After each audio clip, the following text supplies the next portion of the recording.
రాసా ఇదెలా సాధ్యం? మా అమ్మని వదిలిపెట్టి స్కార్. సింబా, నువ్వు బతికే ఉన్నావా? అసలు ఏం జరిగింది? నేను వచ్చేసానమ్మా, ఇంటికి వచ్చేసా. సింబా, నిన్ను మళ్ళీ చూస్తాననుకోలేదు. బతికొండగా నిన్ను చీల్చి చెండాడకుండా ఉండడానికి నాకు ఒక్క కారణమైనా చెప్పగలవా? ఒకటి కాదు 100 చెప్పగలను. వాళ్ళని చూడు, వాళ్ళకి నేనే రాజుని. కానీ మాకు కాదు. నీ అంత మొదలైంది స్కార్.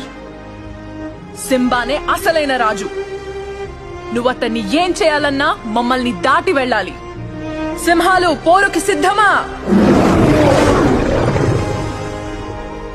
ఆలోచించుకో స్కార్. లొంగిపో.